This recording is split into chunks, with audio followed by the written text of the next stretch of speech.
Hello, कशा आहात सर्वजण? मस्त मजेत ना? मजेतच राहा. मी पल्लवी तुम्हा सर्वांचं माझ्या ह्या भोगी आणि संक्रांती स्पेशल ब्लॉगमध्ये खूप सारं स्वागत करते. तर सर्वात आधी तुम्हाला आणि तुमच्या परिवाराला मकर संक्रांतीच्या खूप खूप शुभेच्छा. तर आज मी तुम्हाला दाखवणार आहे मी भोगीची भाजी कशी बनवली. तर माझ्याकडे जेवढ्या पदार्थ होते भाजीचे तेवढे मी घेतले होते. त्यानंतर हे वाटण्यासाठी कांदा, खोबरं, तीळ आणि थोडेसे शेंगदाणे, कोथिंबीर घेतली, लसूण घेतलं आणि ते मिक्सरला दळून घेतलं. त्यानंतर मग कढईमध्ये तेल घातलेलं आहे आणि असं मी ऐकलेलं आहे की भोगीचं म्हणजे जो नाही खात भोगी तो वर्षभर राहील रोगी, असं काहीतरी ऐकलं तर ही म्हण जी आहे ती छान वाटली. खरंच जर असं झालं तर कसं होईल ना, त्या भीतीनं का होईना सगळ्यांनी भाजी खावी. बऱ्याच जणांना आवडत नाही मिक्स भाजी असल्या कारणास्तव, पण मग खातात बरेच लोक, अशा आवडीनं सुद्धा खातात आणि आमच्याकडे पण सगळ्यांना खूप आवडते. आणि एक आहे मात्र ह्या भाजीचं वैशिष्ट्य असं आहे की म्हणजे आज जी ह्या भाजीची जी टेस्ट लागते ना, ती ऑड डेला जर आपण तशीच भाजी बनवली तर ती तशी लागत नाही. आय डोंट नो व्हाय, पण मग त्याचं त्या दिवसाचं काहीतरी महत्त्व असेल म्हणा, किंवा मग काही गोष्टी असतील, असेल काहीतरी त्यामागे. पण मग आज जी भाजीची चव होते ती जर आपण एखाद्या ऑड डेला किंवा एखाद्या दुसऱ्या दिवशी किंवा अशीच आवडली म्हणून करायला गेलो तर ती टेस्ट त्या भाजीला येत नाही. आता ह्याच्या मागचं काय माहिती काय आहे, पण होतं असं. कारण मी बऱ्याच वेळा असं झालेलं आहे. कारण आज भाजी केली आणि काही दिवसानंतर चलो परत भाजी करूया, ती भोगीला जी आपण मिक्स व्हेज करतो तशी करून पाहू. तर करून पाहिली ना तर ती छान असं ते चव लागत नाही त्या भाजीला. काय म्हणजे तुमच्याकडे पण असं होतं का, किंवा तुम्ही पण असं केल्यावर तुमच्यासोबत पण असं घडलं आहे का? मला कमेंटमधून सांगा. तर हा जो बघा हा मसाला मी वाटून घेतला आणि त्याच्यामध्ये लाल तिखट, काळा मसाला, हळद आणि हा कांदा लसूण मसालासुद्धा घातलेला आहे.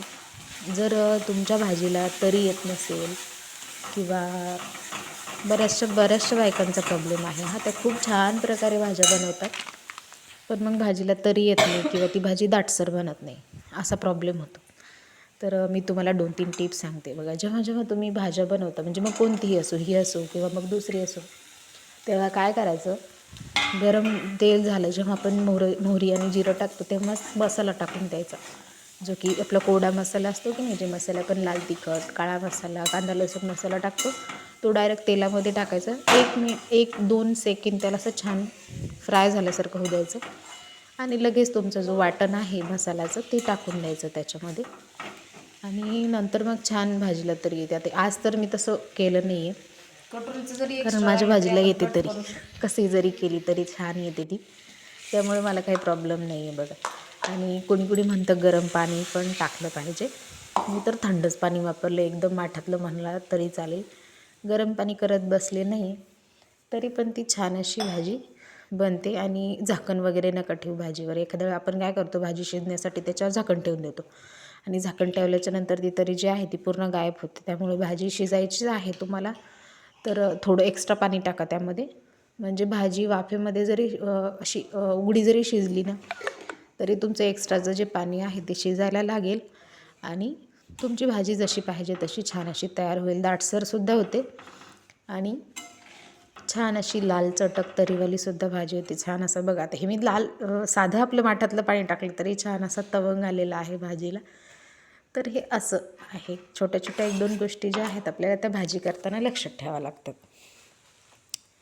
तर आता भाजी मी उकळून बाजूला ठेवून दिली आणि जे की ह्या भाजीसोबत मेन म्हणजे बाजरीची भाकरी करतात, ती भाकरीसुद्धा बनवलेली आहे. अशी मस्त अशी छान बाजरीची भाकरी बनवली. आणि आता मी भाकरी बनवताना एक प्रॉब्लेम झाला, एक भाकरी बनवली आणि रात्रीच्या वेळेला मी ही भाजी बनवली होती, एकच बनवली, ती पण अर्धवटच भाजली आणि माझा गॅस संपला. ते तरी बरं आहे की लगेचच्या लगे मिळतो म्हणून, नाही तर मग त्या अर्धी कच्ची भाकरी आणि भात तर केलेलंच होतं, त्या भाताबरोबर आज जेवण संपवावं लागलं असतं. पण चलो फायनली लगेच थोड्या वेळाच्या नंतर 15-20 मिनिटांनी गॅस आला, गॅस लावला. तुम्ही बघत असाल तो गॅस किती बारीक झालेला आहे. हे नंतर आहे बरं, मी नंतर ते व्हिडिओ एडिट करून घेतला. तर हे अशा प्रकारे मी भाकरी घेतल्या बनवायला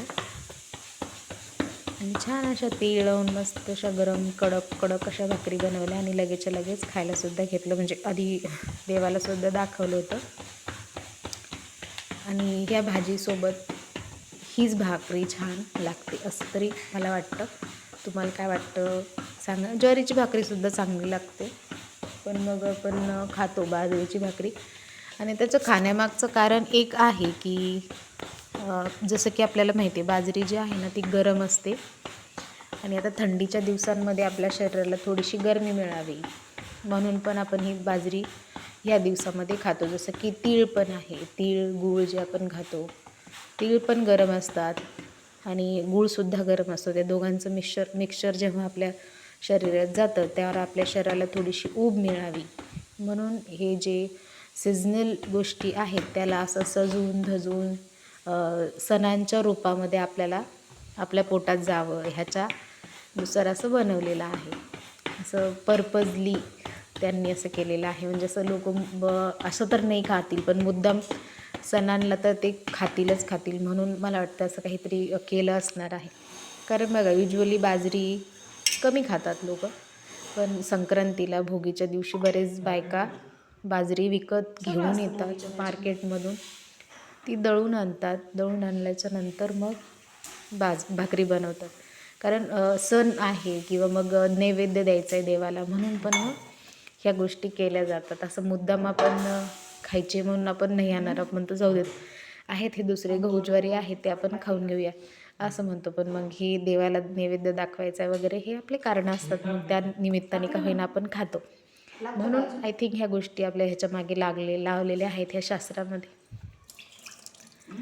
तर अशा प्रकारे मी 2-3 भाकरी केल्या. 2-3 भाकरी करायला मला वाटतं अर्धा पाऊण तास गेला माझा. जर गॅस संपला नसता तर फटाफट होऊन गेलं असतं. जेवायलासुद्धा वेळ होऊन गेला त्यामुळे.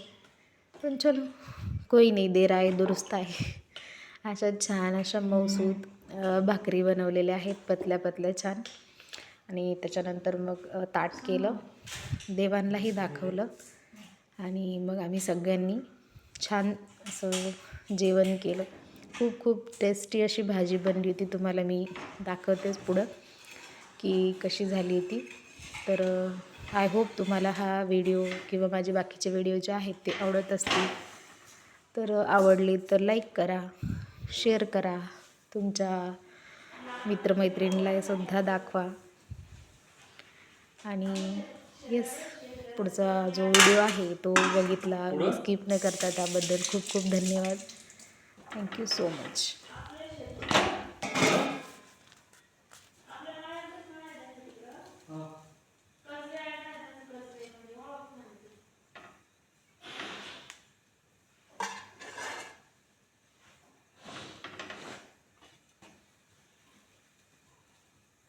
येऊन टाक. थोडंसं बरं काय माहिती जास्त मोठा